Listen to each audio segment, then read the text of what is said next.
All right, welcome back, everybody. We are doing a extra long listener Q&A segment today. And joining me, my partner in crime for these is Shannon Vasconcelos, who you know as a current college coach colleague, but also a former financial aid officer from both BU and Tufts. Hi, Shannon. Hi, Beth. All right, thanks for joining today. We're going to do what we Sure. do. We've got a lot of Yeah. questions, and more of them are admissions again. Yes. So, I get to do a lot of L- talking. Lucky you. You're I on the hot know. seat. All right. All right. So the first question that came in from Aparna on our Facebook page, she asks, I had a question about applying early. And by that, she means like 2 to 3 weeks early for Mhm. the regular decision round of schools. Is this beneficial in any way?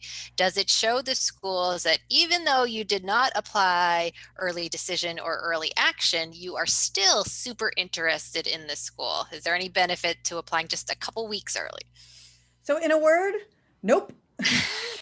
The only way to Easy. show that you're super interested in the school, in addition to applying either early decision or early action, or even in place of that, would be to do some of that demonstrated interest stuff that we've talked about in the past, right? You get on their mailing list, you open the emails, you click on links that are in the emails, you follow those down the rabbit hole, you Hmm. spend time on that website. In when you can visit, you do visit. If you can't Right. visit, you engage with them by doing a virtual visit or a virtual information session or any of the other number of ways that a college provides for you to interact with them. But getting your application in 2 to 3 weeks early literally does not have anything. Admissions doesn't even know when your application came in. I mean, they don't care. As an Yeah. admissions officer, you're Mhm. reading the file that's Yeah. in front of you. My advice is that when the application is as good as it can be and you're ready to go, there's no harm in applying a couple of weeks early if you've worked hard on it and it's ready to go. But I generally want my students to be pressing submit at least a couple of days early. And Right. the only reason for that is in case there are technical glitches. Yes. So the UC system actually had to extend its deadline because the system crashed on November 30th, which is the last possible day to submit your application.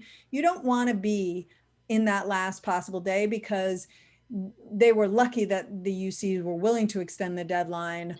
Mhm. In another year, if you had technical issues, most colleges wouldn't. And Stanford even says that is not an excuse. We expect you to be prepared enough that you are submitting slightly ahead of the deadline so that you don't get caught up in some technical issues. So, does it help Right. you?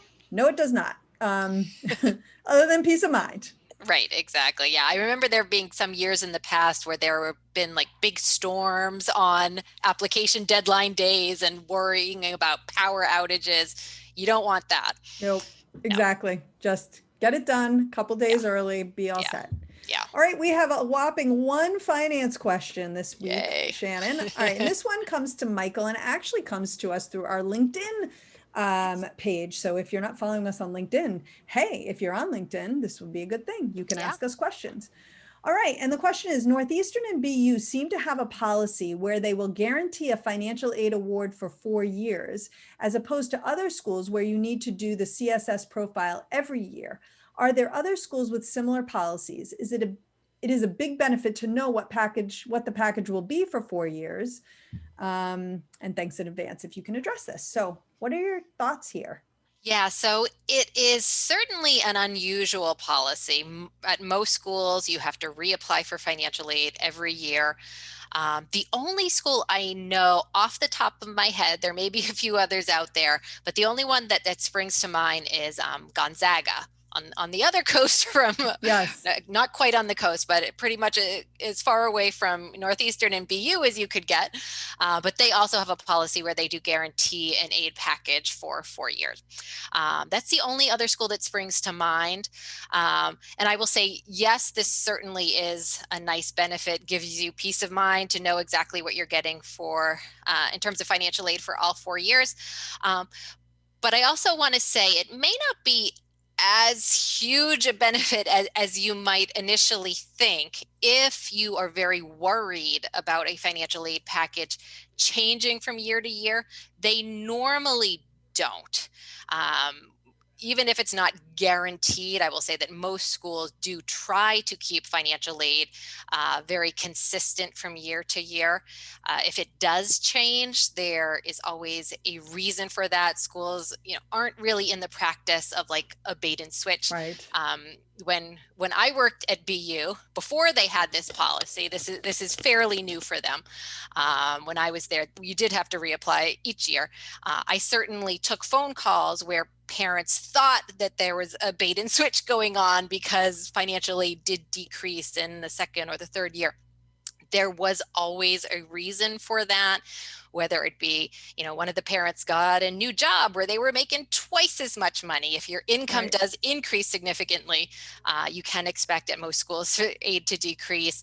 Other common reasons were if you had multiple kids in college, and that's what your initial aid package is based upon, and then the older child graduates, you can expect the aid package for the younger child to decrease because now theoretically you can devote all of your resources to that one child. Right.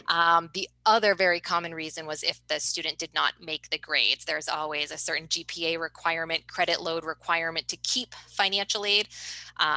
So if the child does or the student does not make the grades, that's another reason aid can go away. Barring those things, if this family's financial circumstances stay about the same, financial aid should stay about the same in most circumstances. So the guarantee that BU and Northeastern and Gonzaga have it is quite nice, but I would say don't, exclude other schools because they don't have the guarantee. Usually aid will stay the same. I think it's a big benefit if you know for sure that your circumstances are going to change, for the better. You just got a new job and that's going to change income on next year's financial aid application.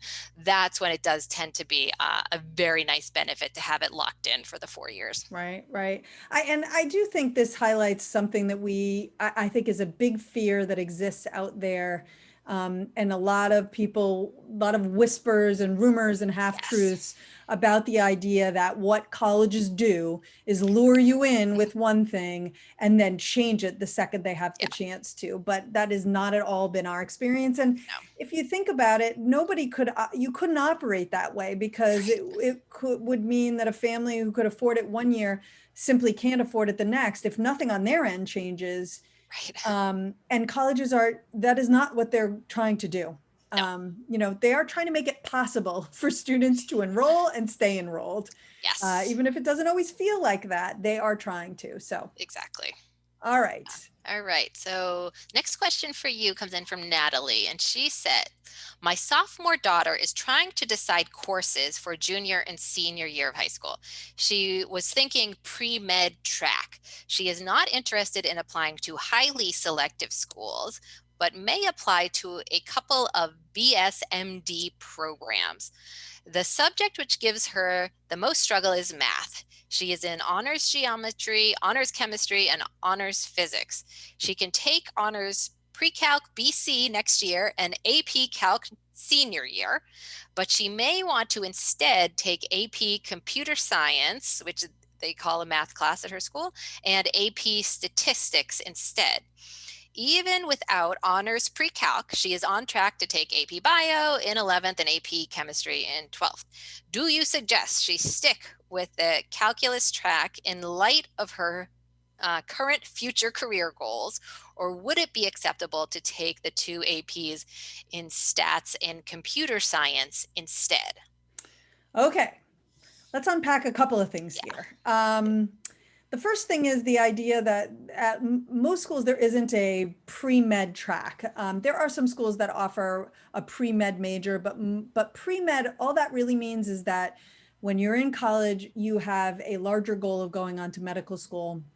And there are typically about 10 classes that you have to take in order to be eligible for medical school. And actually next week, we are going to be talking about post-baccalaureate programs for students who, having graduated, are now thinking they want to go to medical school and they didn't take all of those pre-med requirements. So tune in next week if you want to learn more about that.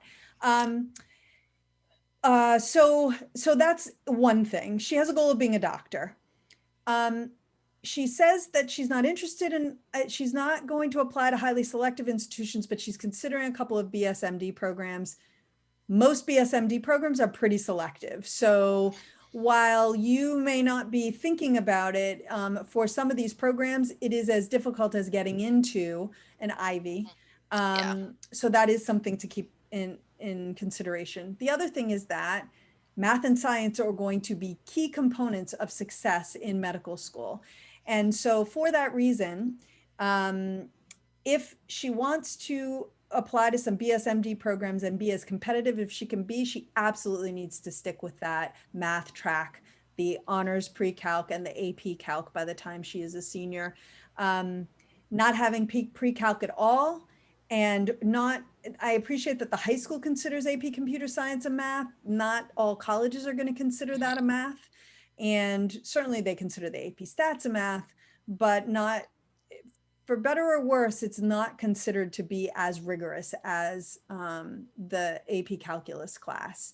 So, part of the issue with APs is that with a lot of colleges, not all, certainly not all, but the more selective you get, the more the APs really just signal rigor. And so the colleges are saying, we want you to have a really rigorous high school curriculum. And so taking those APs signals rigor to them. You may get, um, you may be able to qualify to get credits for those, but at a lot of the more selective schools, they're not even offering credit for a 5. Yeah. So that, again, lots of schools still offering credit for AP scores. So I don't want to, that could very well be a possibility. But the goal with taking the APs in many ways is showing that you can handle a really rigorous curriculum. And BSMD programs are absolutely expecting you to Yeah. be in a very rigorous curriculum and handling it, because they're in essence sort of accepting you to medical school early, Right. um, on the basis of what you've done so far. So I just don't think that doing the AP computer science followed by AP stats is going to serve your daughter as well as sticking with that more traditional math track. Right. Yeah. Because even though the computer science and the stats have the AP designation, that calculus track is considered the more rigorous curriculum, correct? Right. And it's Yeah. definitely just the more normally, or not normally, but when I see students doing AP computer science, maybe they do that in their senior year in lieu of a different class, or Mhm. they add it. But to count that as a math, again, the high school does, maybe the college will, but just because the high school doesn't mean that the college will Right. consider it a math. Gotcha. Perfect. And the next question is about legacy applicants. So it asks, how are legacy applications read and evaluated? Does it matter if the alumni parent is an involved alumni? And what if there happen to be multiple legacy candidates applying from the same high school? So the answer here is one of my favorites, and that is it depends. Depends. So different colleges are looking at and treating legacy differently, right? So having a legacy designation does nothing for you in the UC system. It can certainly be a factor in other schools. And sometimes legacy applicants are read all on their own. Generally, though, they're read along with everyone else's. And there is sort of a notation that the parent or the grandparent attended. Even different colleges will consider legacy differently. So there are some places where they might consider you a legacy if you have a sibling who attended or is Right. attending the college. You might be considered a legacy if an aunt or an uncle or a cousin did. But most traditionally, legacy is a parent or a grandparent. And when I worked at Penn, it was only the parent or grandparent that conferred legacy status on you. But really, you could have attended any of Penn's programs, undergrad or graduate, and get that legacy status. So there were huge numbers of legacy in our pool, and we did not pay attention to how involved the legacy, Right. the alum was. We didn't pay attention to how much money the alum had given, unless it was a significant amount, in which case it was less about legacy and more about a development case. So the role legacy played at Penn was a big part of the applicant pool could claim legacy status. And, if the student was very competitive and in the mix, that would be an extra point in their favor, Right. or like a little bit of a tip factor, but it certainly didn't take someone who wasn't particularly competitive and make them competitive because they had that legacy addition, check next to their name. Right. I know at Harvard, the really the greatest legacy impact is for Harvard College alums versus graduate. They don't really come out and say that, but I know from traveling with Harvard reps that it's really the Harvard College legacy piece that gets you something versus the graduate programs. I remember at Duke, they were looking at alums who had connections to the university. And by that, I mean, they were either donating money or donating their time. And it didn't need to be huge sums of money, but it needed to be, maybe they were just steadily every year, they donated some money. And so they showed that they remained connected to the university. And again, it Yes. could also be your time. You showed up to reunions, you went to homecoming, maybe you volunteered for a committee or something like Right. that. So they were looking for you to still be a connected alum if they were going to give a little bit of an extra consideration to your child. So Gotcha. the long and short of this one is that it's really impossible to give a blanket statement of how legacy candidates are treated. There are some schools that don't consider legacy at all. I mentioned the UCs, but there are some private institutions that are starting to introduce policies like that. And the last part of the question was, what if there are multiple legacy candidates applying from the same high school? Well, as I've just kind of laid out for you, basically, the legacy is just a piece of things. So you have to be a very competitive applicant first. And only at that point will the legacy piece kick in. And so if every single one of those applicants who are applying are super competitive for that institution, then, it may be that institutional priorities dictate they're going to admit them all. But typically it's going to be just like any time a big group of students applies to one institution. Yeah. They're going to look for what they consider the best students in that group that are going to add the most from their perspective and given the larger applicant pool in that year. And that might mean that one kid with a legacy tie is admitted. It could mean that none of those kids with a legacy tie is admitted. It could mean that 5 of the kids, Right. if there are 10 with a legacy tie, gets admitted. It just is so dependent on what each of the individual applicants show and on what the larger applicant pool looks like. So perfect. Yeah, I think it's sort of human nature that we're trying to reduce it down to, it must be this one thing. Yes. But it tends to, that's why the answer to half of our questions is it depends. it never comes down to just one thing. That's exactly right. Yeah. So the next question came in from one of our Instagram followers. So we've had questions from Facebook and LinkedIn and now Instagram, and yes, questions that have been emailed in. So there's so many ways to get in touch with us and keep those questions coming in. This one came in on Instagram. My daughter has applied to several schools test optional. She hasn't heard back from many. By the way, the question came in on November 17th. So she may have heard back by now, but as of November 17th, she hadn't heard back from many schools, while her friends who did submit scores had heard back. From some schools, not all, but definitely more than her daughter had heard from. Are her chances worse without SAT scores? She did take it once, albeit she didn't do very well. It was during COVID. She had to wear a mask and she just panicked. She has a great GPA and overall application, 4.8 GPA weighted, 4-year sports and clubs, community service, letters of recommendation, all of those things were great. She's just getting worried, as am I, Mom says. She's pursuing a competitive program, nursing, and all the more concerned her chances are lessened compared to other students applying with test scores. Okay. So again, we're missing, well, not again, but we're missing some information here. And I think that information is important to the discussion, but we'll talk let me fill in some of the blanks. First of all, what I don't have any idea is if your daughter is applying and her friends are applying to the same schools.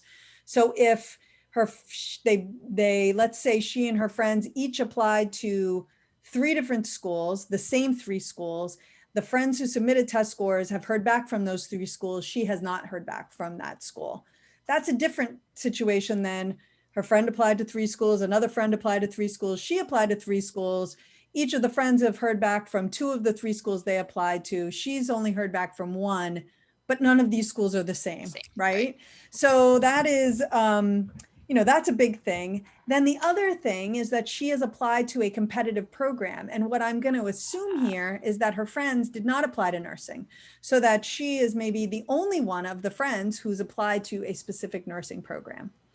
The first thing that I will say is that the vast majority of colleges who have said we are test optional for because of COVID-19, we know you can't get, you can't really test. And in your daughter's case, she tested, but it didn't go well. And she wisely decided not to submit those scores. They have adjusted the way that they are doing their admissions process. Now, there are a few outliers of schools where they have eliminated or they made test optional, but then all the language on their websites would seem to indicate the opposite. And so I'm going to call out Georgetown here. They are basically saying, if you really absolutely positively cannot test, like there's nothing you can do to get a test in, then I guess we will consider you test optional. If I'm a student and a parent and I'm reading that, or you do what I do, my assumption is you really do need testing there, which, I don't think that that is helpful in any way. Yeah. You might as well not be test optional. Right. I think Michigan has come kind of close to doing something similar. Like if you really positively absolutely can't test, I mean, we'll take a PSAT score if you've got one, which is never meant to be used in admissions. They are sort of, but if the school is very, very upfront saying, hey, we are test optional, we get it. You're not able to get testing, or even if you could test, you're worried about risking your health or the health of your family members, it's fine. But they are having to adjust, and they're having to adjust the way that they do admission. So if it was a big part of their process in the past, well, now they're no longer considering that part. So it could take longer for them to read files. Yeah. And in your daughter's case, where she's applying to a very selective program that is, often probably has really counted on those test scores as another way to determine a student's viability for the program, they're just going to take a little bit more time. So the only time I would get worried is if there was a deadline by which they said they would let you know, and they've missed that deadline without any sort of like note or anything. But I just don't think that you can say, because my friends are hearing back from other colleges and other programs and I haven't, suddenly I am going to be less than because I am test optional. We are not seeing that there not that many schools have actually released their results. Very few have, in fact. So it could just be that the friends have applied to programs that are getting those answers out really quickly. In fact, what we've seen is that in some cases, schools are going to release their results a little bit later than usual because they've received so many more applications. So the hardest part sometimes of this process is just to kind of sit back and let the process take its course. I would say you can't control the speed at which your daughter's acceptances are going to come out, but you can control worrying about it too much. Like this is the situation. She can't magically produce excellent test scores to accompany her applications. She had to go test optional, and now you have to trust the process. And what I believe you will see with the excellent academic record is that she is likely to be just fine, and that colleges are just taking a little bit more time, or maybe they're not taking extra time at all. They're just on their normal course, and you're feeling like it's not normal simply because some other colleges release a little bit earlier in the process. You kind of just have to take a breath and sit with it. And Right. that's hard, but Yep. it's what has to happen. And I understand if this is your first time going through the process and you see other people getting results, you do start to worry, but take it from us. When this question came in November 17th, very, very few almost schools nobody. Even at this point, very few schools in early December have released. So right. By the time this airs, December 17th, yes, a lot of schools with early action, early decision will have released, but even there are plenty of schools with early action deadlines on November 1 that don't release results until January or even February. So, go to the websites of the schools you've applied to, look at what they say about when they're releasing decisions. They'll usually give you some idea. That's the place to go rather than sitting around thinking like, oh my goodness, because I haven't heard, that somehow means I am not competitive because I didn't send test scores when they told me I didn't have to. Right. Just let's take a breath. I think you're going to be fine. Yeah, I'd love to know definitely. though. Keep us posted. Yeah, let us know. Next question.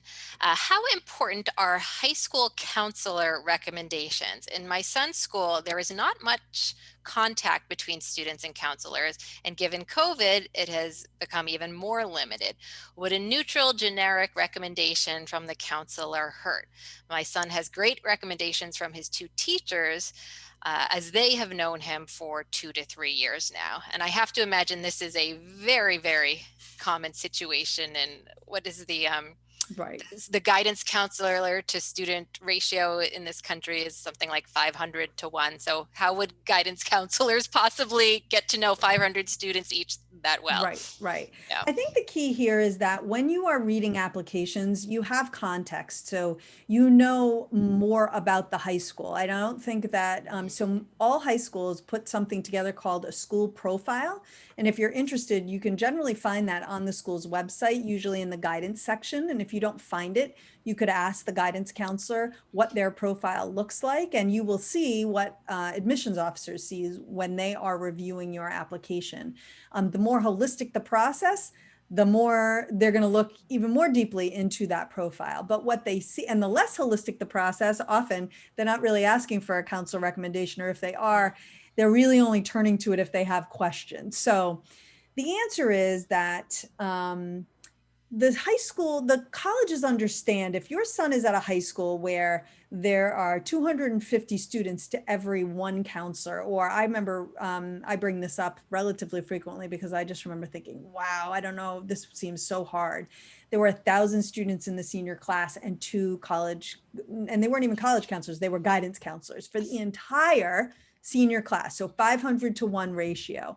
We knew that those counselor letters were going to be completely perfunctory. And in fact, at the time, Penn had a thing that you could just check marks on it. And there are some places where the guidance counselor basically says this is a student in good standing because they don't know the Right. student. Right. And in those cases, you turn to the school, the teacher recommendations to really get a much more insight into who the student is. So the question is, does a kind of relatively a letter that isn't really saying much because the counselor doesn't know the student, will that hurt the student? The answer is no, it's not going to hurt the student. Now, if you go to a school where there are, you're at a private school, there are 50 students in the senior class and there are 3 counselors and the letter is bland and impersonal, well then, yeah, that is going to hurt you because here's an environment where they're meant to get to know the student.